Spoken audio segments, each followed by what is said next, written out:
Well, welcome to Harvard Extension School's Creative Writing and Literature Student Club. I'm Carly-Rae, the president of the Creative Writing and Literature Student Club, and this is Literary Hour, where we chat all about the literary process. Today we have Seymour literary agent Gaby Cabezut joining us. A little bit about Gaby is she is a bilingual literary agent at the Seymour Agency. She has an extensive background in digital publishing and tech and an MBA in digital marketing strategics. Welcome, Gaby. We are so excited to have you on Literary Hour. Tell us where you're joining from. Thank you so much for having me. I'm joining from Mexico, Puebla, Mexico. We have a very international team, so we're spread all over the world. Yeah. Now, can you share with us what got you into the world of agenting? Like, tell us more about your journey to becoming a literary agent and a director of foreign rights for the Seymour Agency. Of course. Well, it's an eclectic or different kind of career. My major is hotel management, nothing related to creative writing or anything like that. But I've always loved, reading and writing. And I started writing online in secret when I was, I don't know, a few years, a long time ago. I'm not going to say when, but a long time ago online. And it allowed me to explore to write the most cheesy cliche story ever because no one knew that I was writing it and I was writing it in English too. So it was just great. And that story kind of opened the door to a lot of opportunities. I got published in the Philippines. I got invited to, because I was writing on Wattpad, I got invited to Wattpad headquarters in Canada. And then they invited me to work with them. So I worked with them for a little bit more of a year. And while I was working there, I connected with this tech company where they invited me to work with them too. So I was there for like 5 years, working from social media manager to licensing manager to I wore a lot of hats. And then that's how I met Nicole, our agency's president. And I decided that I wanted to do something else related to publishing. And she invited me to come work with her at the agency. And that's So you that's wrote it. on, so you wrote on Wattpad. I've seen that. I love Wattpad. I And love so Wattpad too because I don't know, it opened the door for me for so much. So I'm very grateful. So when it comes to form rights, so you have a client, the book gets published, say at Random House here in the States, so then it goes to other Random Houses, I guess, like worldwide. Is that how that works for those that like aren't familiar or translated? Yes, so I can tell you a little bit more about stop rights because I know that sometimes as a writer you always want to see your story in paper. You want to have an audiobook, which is sub rights. So sub rights is anything beyond the paperback version. So there's merch, there's audiobooks, there's gaming, there's a whole range of things, and there's also translations. So you don't have to, we work with a lot with indie authors. So a lot of indie authors have, self-published their books, but they have foreign rights available. And sometimes they're looking to move into the trad space and, find a print deal only or something like that. Or sometimes they want to keep that series or book as indie, but they want to explore other markets. So that's one thing. It doesn't have to be published traditionally for it to have foreign rights. It does have to be published at least on, Amazon or something like that. And foreign rights opens up a lot of, reach for the author, a lot of opportunities, world book tours, more income for the author, etc. So once we get a story and we have foreign rights available, we send it out to specific editors and publishing houses that are looking for that kind of content and try to make a match. Mhm. Now, there is a lot of discussion with authors' novels like hitting the big screen and how that process works. At the Seymour agency, like what does that look like? Do you reach out to film agents for your clients, or could there be a producer like in a foreign market that's interested in like launching that into a movie? Yes, so we have a just as we have a foreign rights team, which is the part that I'm part of. There's also a TV and film rights team. So we have a team of agents who have constant meetings with producers or scouts who are looking for different type of projects. We also have a lot of relationships with producers. So we are seeing that sometimes they already have a film or TV series project going on, but they want to match it and are looking to do a book. So we're also working through that sense, and we're seeing that having that TV and film component uplifts a lot the work, and we can do a lot of things. We can do merch. That's how we can get all of the umbrellas for the work. Well, let's talk about your list and what you represent. You're currently closed to queries, but can you tell us more about clients and projects like on your list, or if you open what you hope to see? Yes, so I'm currently closed, and I put like these quote signs because I am open to referrals, or if I find a project that I'm super excited about, I will totally represent it. But because I am, and I think because I am director of foreign rights, I'm very busy, so I have to be very selective of the projects that I work with. As I mentioned, I started to work as a kid lead agent, so I do have most of my roster is kid lead authors. They write from picture books to middle grade to YA, um, and um, and I'm also open to adults. I'm also representing adult authors. I love dystopian. I love paranormal. We are actually I can't say much, but we have a project, dystopian project so that I really love and I'm really excited about that we're taking out in the upcoming weeks.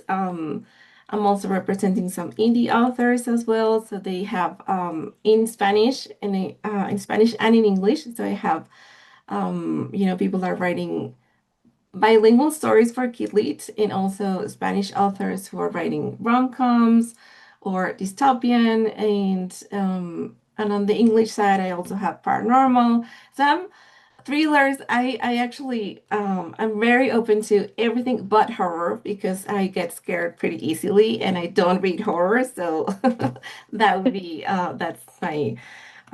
that's the only thing that I don't represent. So do you hope to see more dystopian projects in your inbox? Yes, I would love to. I love dystopian. I'm very I think it's coming back, like we are seeing that it's coming back, and I love paranormal stories as well. I love urban fantasy. Uh Obviously romantasy, which is a thing, but I love it when it's centered in a contemporary space and it's not such a high fantasy world. Now, being the director of foreign rights as well, Gabby, do you work with like every project kind of at the Seymour agency or kind of get to see everything? Yes, Yeah. I do have a team, so I'm not just alone Yeah. because it's a lot. We have over, I believe it's like over 700 clients, so it is not everyone is out on submission or has Yeah. been published, etc. But still, we have a huge list. But yes, we oversee all of the foreign rights, and sometimes we do have foreign rights. Like for example, for Kid Lit, it's very hard to keep foreign rights because publishers usually keep those in picture books. But for YA, there are more ways to negotiate that. So we do have foreign rights on YA and adult. Okay. Now we've heard about like how editors have certain ideas that they want to see. Do you talk to editors about like an upcoming trend and then kind of adjust like what you're looking for? Um, we do talk, we have like meetings with editors I would say twice or three times per week, or sometimes even more. So it's very interesting to see what is trending, what people are looking for. But I also feel like publishing is very subjective. So for an agent, you have to fall in love with the project that you're representing. So even though I have an editor who loves, I don't know, gore in horror, and she's very passionate about it and sounds amazing for her, and I'm really happy for her. That's not something that I would like to do. That's my personal opinion. I just think that it's super interesting to know what's trending and to see how publishing changes so much. Like 2 years ago, we were hearing that middle grade was gone, like nobody could position middle grade. And this year, after Bologna, we're seeing that everyone is looking for middle grade. So it's just so interesting to see how everything cycles and, everything changes. Yeah. Now, if you do have, like, say, a current client who's writing romance, but they're like, "Oh, I really want to write a horror novel," would you represent that project, Gabby, or would it go to maybe like a different agent that's working in horror? Um, I would my I know that some agents, and I wouldn't say within our agency, but I know that some agents like share clients, like in a sense that they have an agent for romance and they have an agent for horror. I feel that's a little tricky sometimes because, sometimes genres and stories can overlap in some ways.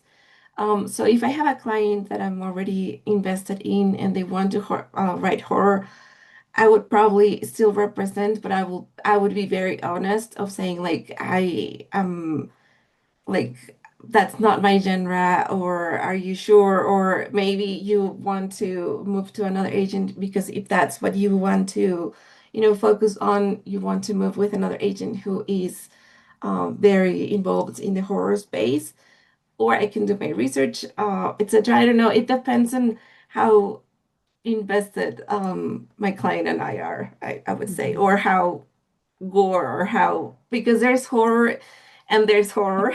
So it also depends on the story. I don't know. So yeah, Yeah. I would be open. Yeah. Yeah.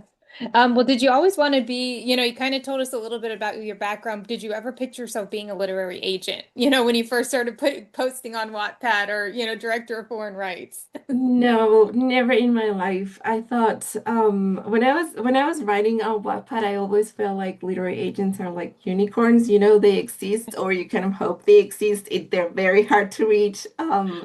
And yeah, I never thought that I would be a literary agent. I remember when I first met Nicole, it was just like I was completely blown away with her experience and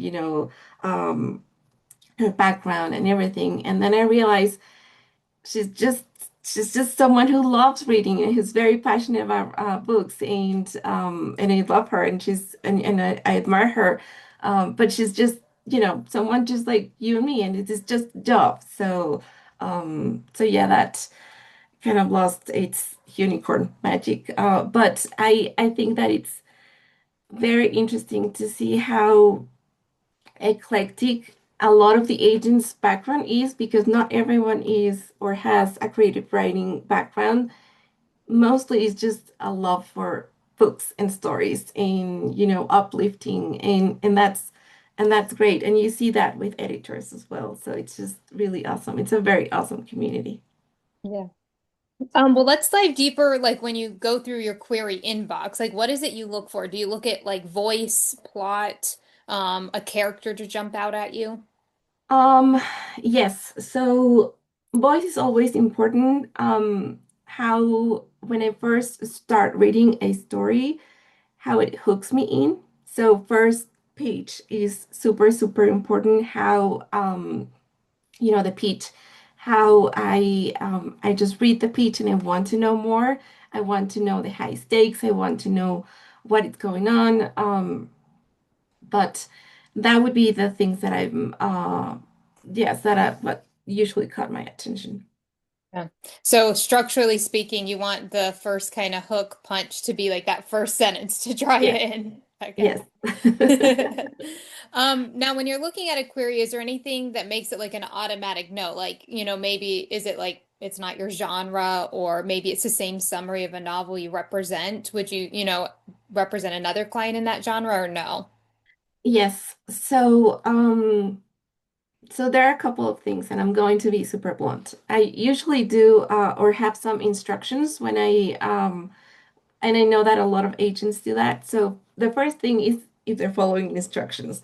The second thing is if they know my name, if they know what kind of things I represent, because we always get, well, not always, but we sometimes get projects that are like horror, and that's one of the things that I have on my bio or on my career manager, etc., that I don't do horror. So I'm like, they don't did any research, so that's another thing.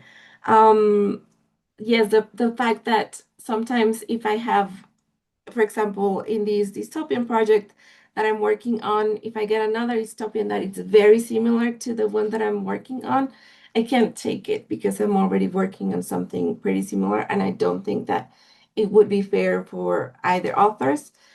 The other thing is, I guess, yes, the theme overall and the voice and that punchline or that first sentence or that first page. Yeah. Yeah. Now, if you do get a query that you're interested in, but say you're like, my list is really full, would you share that with another agent at the agency and say like, hey, this is really great. I just can't take it right now, and like see what they say? Yes. We always do that within the agency. We always share projects. If we find something that it's, really great. For example, if I get a nonfiction query, I don't do nonfiction, but I know that Tina does, and it seems a project that it might be something that she would be interested. Yes. And then we also share clients. So, for example, in this dystopian project, Marisa and I are working together, or I have another author where Leslie and I are working together. Sometimes we do that because we know that our list is pretty full, but we really want to work on that project, and we know that having two agents, which I think it's a win-win for the author because she has these two agents in different experiences. Um, we both want to work on the project, and we want to, do what different skills or have our different skills together to match up that project. Yeah. Now, when you are open for queries, how many do you get a month? A lot. Yes.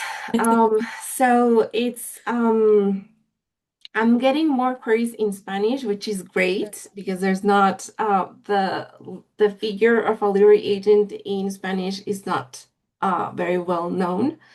Um, but also it's just me handling the Spanish submission, so it's kind of hard. But yes, when we open, we can get like after 2 days, we can get up to 200 queries.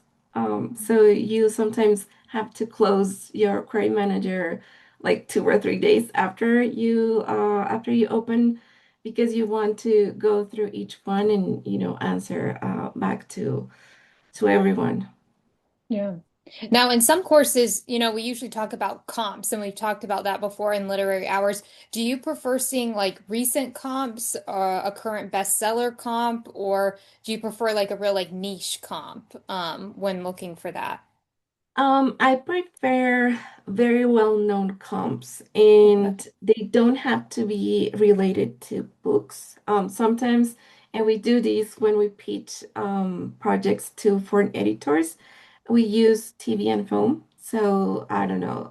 Sometimes it's I don't know. There's a story that we're pitching that it's a sexy Percy Jackson, for example, and that kind of gives you that idea that it has mythology, that it's high stakes, that it has high heat, stuff like that, and so the editors know exactly what the story is about. Okay. Now, when an aspiring writer is sending you a query, you talked about indie authors and self-published. Do you want that included as well? Like, how do you handle like indie authors, like their projects? For indie authors, I haven't had an indie author reach out to me. I've actually reached out to the indie author. So sometimes when you are reading a story that you really connect with and you do a little outreach or sorry, research on the author and you see that they're not represented and you know that you can offer, other opportunities, you can reach out. Um, so that's how I do it. I have been queried by people that have been previously published, and I have to really love the concept or really love the story to work on those. Mhm. Now, when you do get a query you like and you request the full manuscript after the pitch, kind of walk us through that process. Is there like a moment when reading it? Like, are you at that halfway point? You're like, okay, I know I want to represent this. How do you like get that aha moment, I guess? Well, I usually ask for the first five chapters, and then so you don't have the again, being blunt, and I hope I don't sound horrible, but you don't have the commitment to read the whole novel.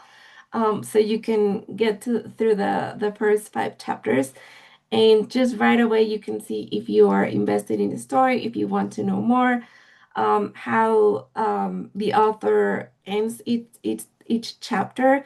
And I don't know if this is kind of like a Wattpad thing that I have, but I love when authors end each chapter with a hook because you want to know what happens in the next one. And I know that that is something that works really well on the app or a digital world. Um, but I like it on the trad space as well. So if I'm invested after reading those five chapters and I want to read more, then yes, I'm like I need to read the full and I know that that's something that I'm going to enjoy. Yeah, I love cliffhanger chapters. That's I what I love try yeah. to do. I love them. Yeah. After now another discussion that comes up too is like if an agent's editorial or not. So how close do you work with like an author or like would you say you're an editorial agent? Yes and no. Because I'm Mexican and I'm bilingual, I wouldn't do light editing. Like if I catch typos and everything like that, I do let them know. I'm more of a developmental editor, so I'm more like of the structure of the story or the arc of the characters or seeing how each chapter interconnects and so on. I'm very open and I think I love that of being an agent to give feedback and um to see, and I'm always very respectful. Like I always give my feedback, knowing that this is the author's story and I don't expect them to change it. I'm just trying to give them some comments, based on what we've heard, what we know works really well, and how to make the story better. But at the end, it's their story and they have to be, committed or feel like it works in their space. Now, in Spanish, I do the same. Even though Spanish is my first language, I'm like, I don't know. I don't feel like I know all of the grammar, rules. So I am always focused on the developmental part. Okay. Now, when a writer is sending you their work, do you recommend they get it professionally edited like before doing the whole query process or have beta readers to like look at the larger story? Better readers, yes.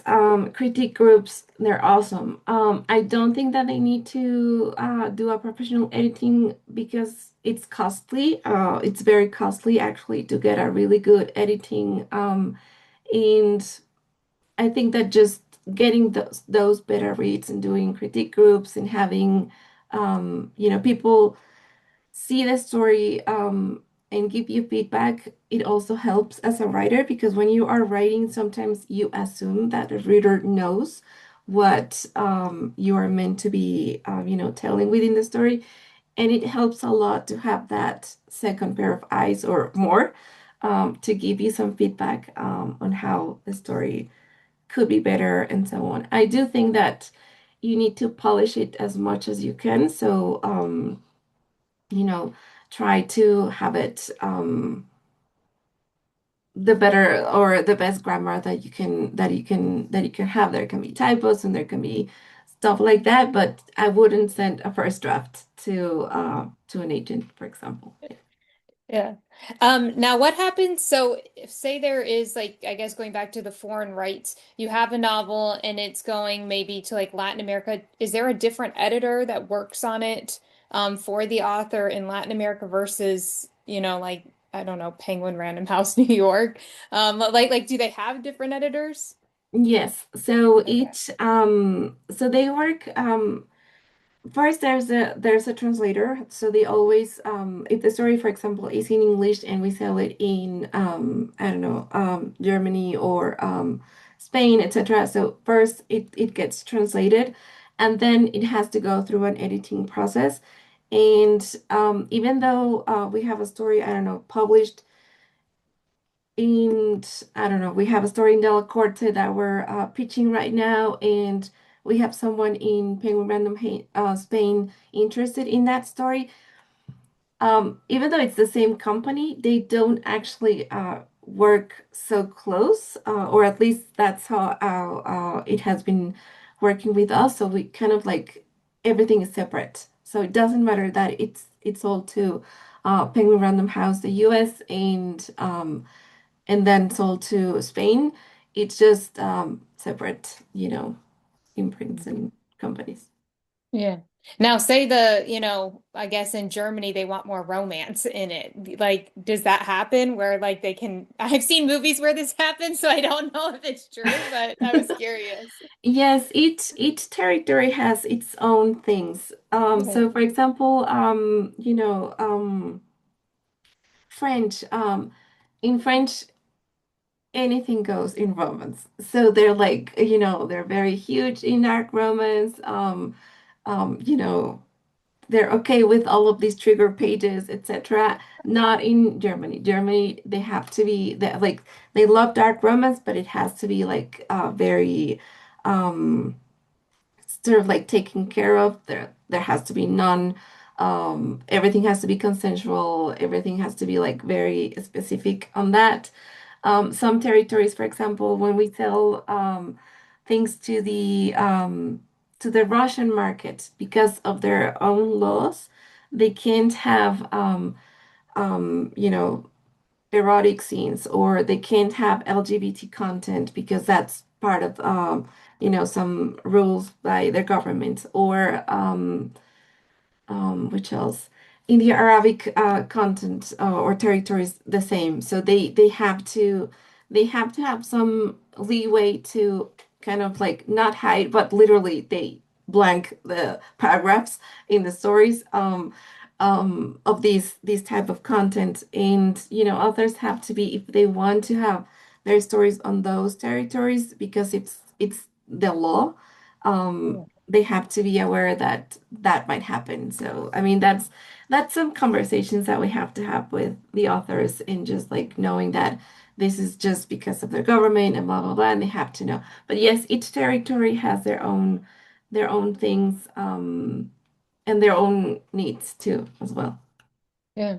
Now, what does the time frame look like? Like an author finishes the novel, you go out to see like which editor or which publishing house will pick it up. Do you do that at the same time as the foreign rights, or do you wait to see if it's picked up, if it's a US based project in the US first, or do you do it all together?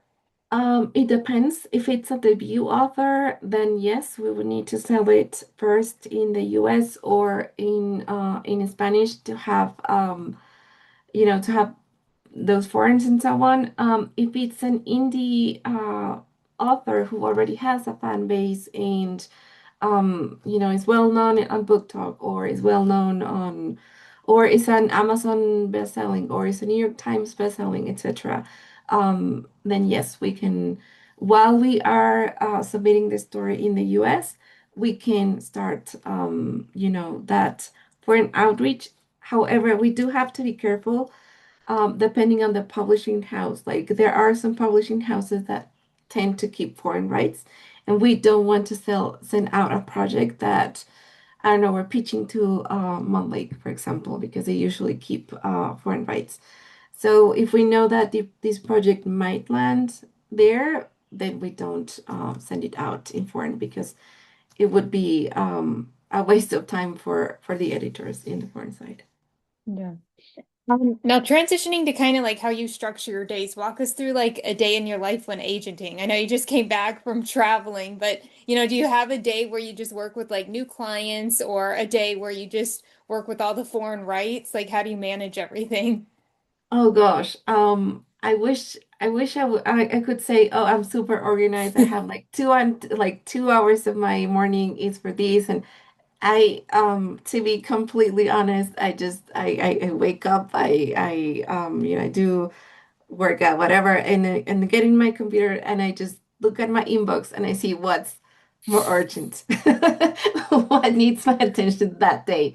So I work on foreign every day, and I also work on my clients every day. I do try to work on the foreign side in the mornings because it's when, because of time zones, it's when you can actually talk to editors in Europe or etc. Or we do have a lot of meetings with editors, so we usually schedule meetings in the mornings with editors, and then in the afternoon I have time to read, or I have time to, look at my client list, or keep tackling at work, depending on what it's more urgent for that day.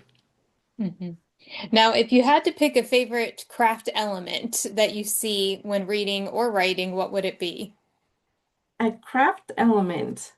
Um, okay, give me Like an example because characters, voice, or you mentioned cliffhanger chapters, which I really like too. But if there's like something you see, you're like, that's my favorite thing.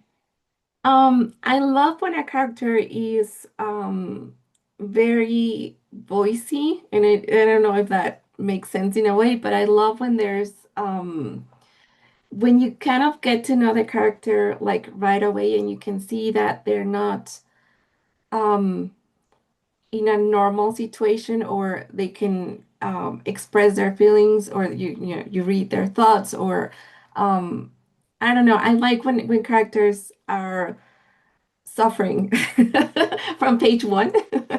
And I love to see how they react to the different situations they're in. I love to see too that there's something that, or a trigger event that sort of like, develop the stories like right away. That's something I don't like to read when a character is waking up, for example, or, like just going through their day like a normal person. I want high stakes. I want drama. I want to see something that is changing the character's life. So yeah, I would say hooks and high stakes and cliffhangers are my things, and the voice of the Yeah.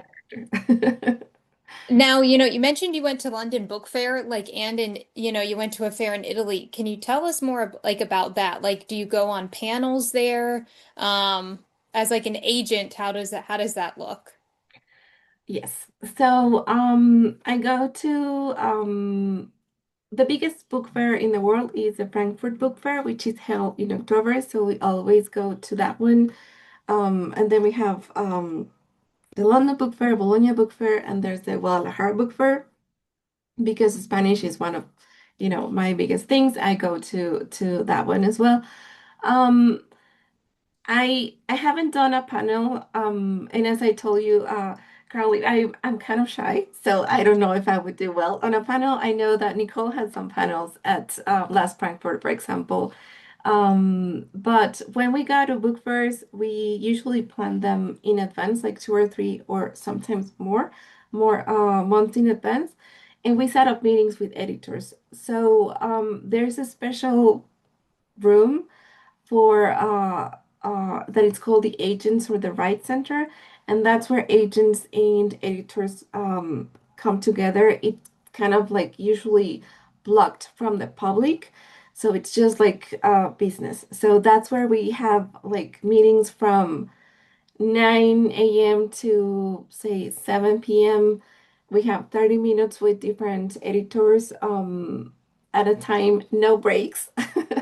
Sometimes we overbook, so sometimes there's many agents from our agency, so we can have like 3 or 4 meetings, but it's just basically having meetings all day long through these book fairs, and it's very exciting to talk about the projects that you're representing and to, to pitch them to editors and to see what they're looking for as well. So I love book fairs. They're really interesting. It's just a bunch of book loving people getting together, and it's just really great.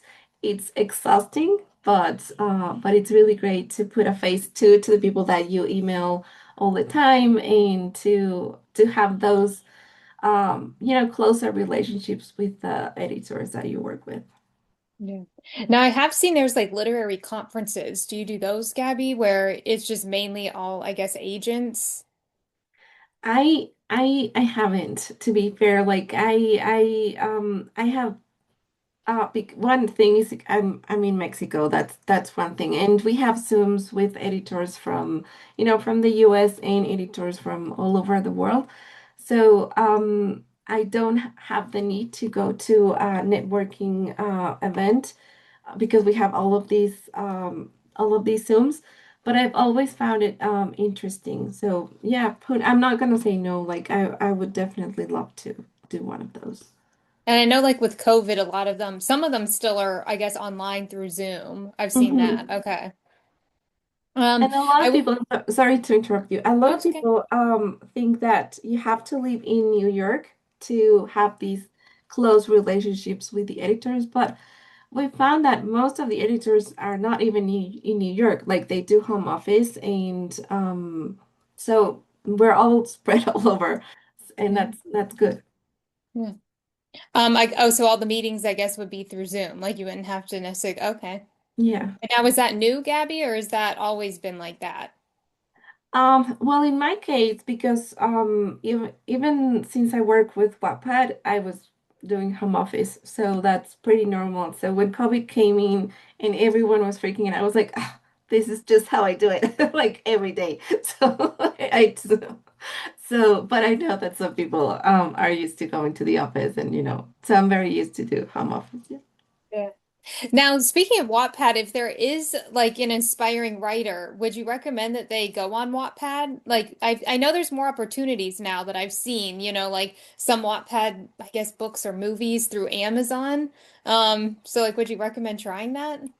Um, I would I would recommend, like, yes, I think that it's great to have that feedback from the audience. I think that's one of the things that I really love about Wattpad, because you posted a chapter and then you got feedback right away. Like people saying, "Oh, this is great," or "Oh, I don't know what's going on with the character," and so on. And it also helps you see another or hear someone else's opinion and just see what works or not. But that being said, I do think that Wattpad is, or at least it was for me, a land of opportunities. I think that it's a little crowded right now. So Yeah. it's not that you come in and post a chapter and then people are gonna, read it. You need to get people to find your chapters and so on. And I don't know if that is something that a lot of people would enjoy. I really liked it. It worked for me at that time.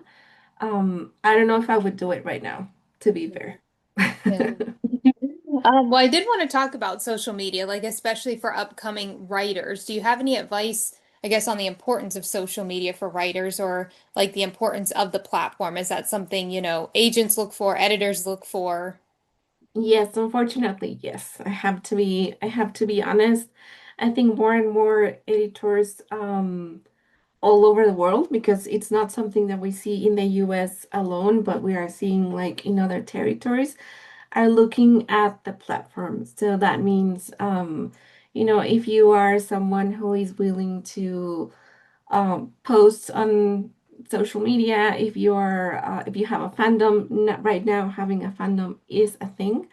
So if you, and I know it's hard because sometimes when you writers are usually introverts, so it's really hard to get yourself out there.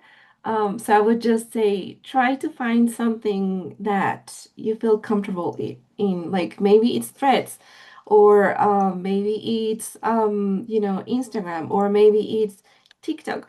you don't have to appear on TikTok. I've seen a lot of authors doing like, sort of like slides and having some trendy music and that sort of like hooks people in if you are promoting your story and so on. Try to find a community as well. So it's not just posting about your story all the time, but try to, also look at other what other people are posting. If you are someone who loves to read, which I think that every writer loves to read, and you want to share your reviews, it's also a good way to, to find your fandom or to find your community and just like also try to be supportive of others so others can also support you. It is hard because I know that putting yourself out there, and I say that as someone who is very careful about what she puts out there in the world. Um, it is hard to do it, but there are ways to do it, so you don't have to be the face of. And you can talk about, reading, writing, or whatever, and it helps to have that community. Yeah. Now, when you talk about fandom, Gabby, do you mean like if a writer's working on a project, like, I've seen those posts where somebody says, "Oh, I'm writing this," and then they compare it to like practical magic, or, is that what you mean by like building fandom on like a potential new project?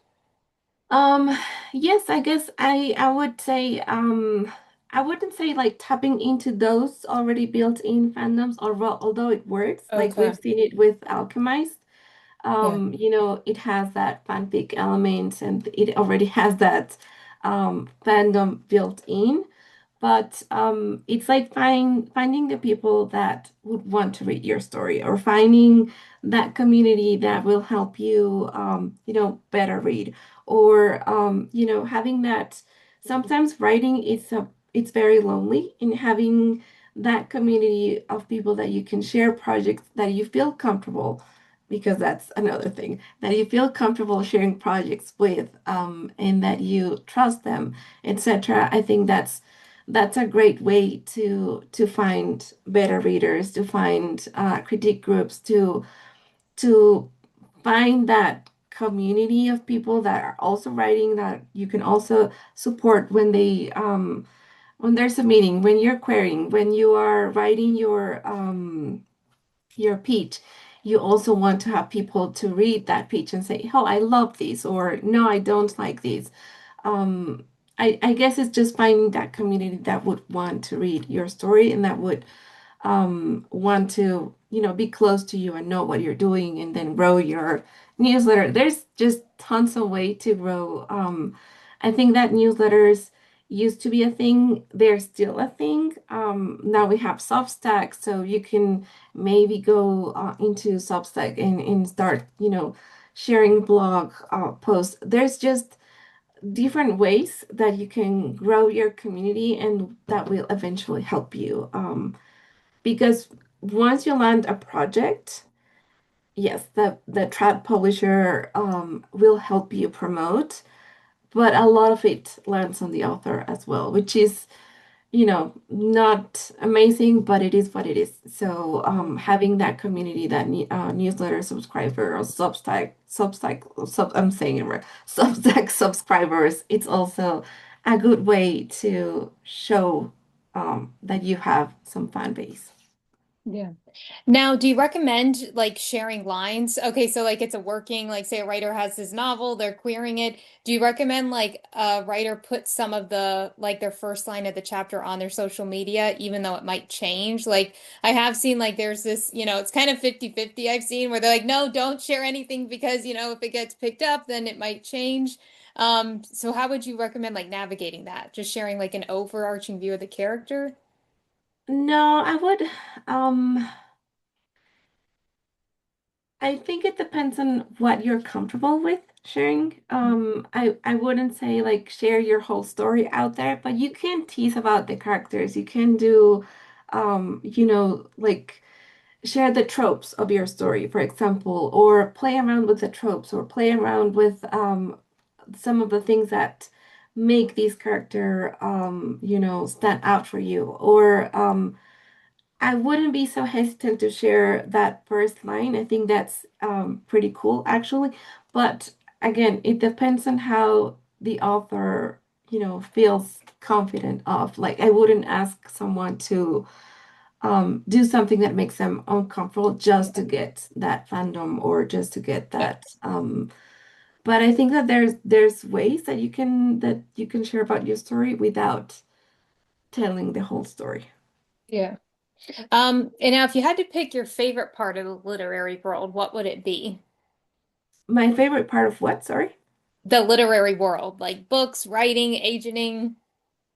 Um, well, I would say books, obviously, because it's a thing that kind of glues everything together. The storytelling, I think, it's great when you can share your stories and you can, get other people hyped in as well, sharing your stories. I love being an agent. I loved writing too when I was a writer. I think that the stories that I wrote at that time, again, the most cheesy cliche story ever, opened the door for me. So I'm very grateful to that story. That being said, I wouldn't revisit that story right now. I think that the purpose of that story, like, served, it's already done. And I love being an agent, and I love, helping people, trying to get their stories out there and trying to fulfill their dreams, and to trying to, on the foreign side, to trying to help them find, new territories and new opportunities that when I was writing on Wattpad and when I was just a writer, I didn't realize all of these things that you can do with a story. So I love, telling people that you can do merch and that you can do gaming and that you can do. And I think that sometimes, or at least that was how I was, because I was just like writing to get my story published so I could go to the bookstore and find it there. And that was it. That was my whole goal and purpose. And there's so much more that you can do. And I love letting people know that. Yeah. Now we do have an audience question. Yes. The question was, are books published based on territory? Should books be written to target Pacific audiences? Um, yes and no. It depends. There are some I don't know.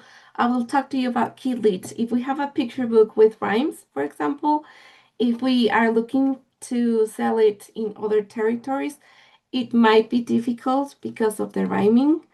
That being said, if you're a writer who loves rhyming and wants to write a novel in verse, for example, because that is something that we're seeing also, I would say go for it. Just always write what you want to write for, and let your agent or let whoever or let your editor worry about finding other opportunities. Just write what you want. I just think that um, you have to be passionate about your project.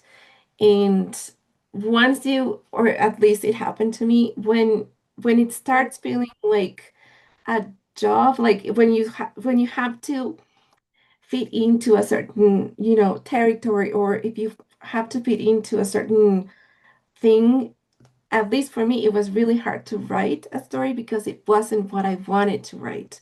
So I would just say, look, just like write what you want and finish it, and then you can think about something else. Like, yeah. Mhm. Now can you share with everyone where they can find you on social media, Gabby, or like where you post your website? Are you on Substack? I am on Substack, and I wanted to write, blog posts, and I wanted to write more about, the agenting world.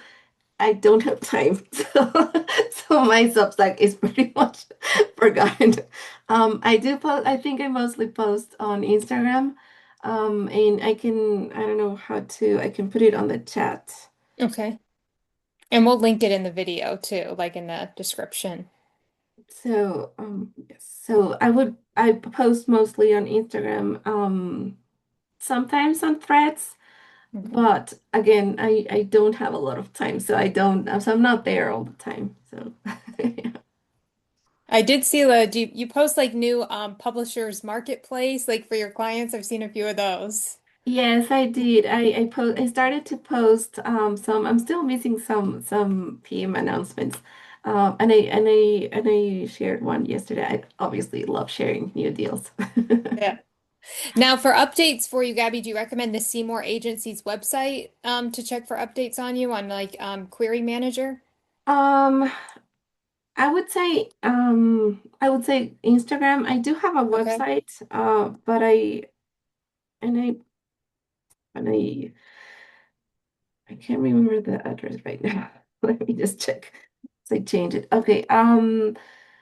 I do have a website, but I would say Instagram is where I share stories more or post more about.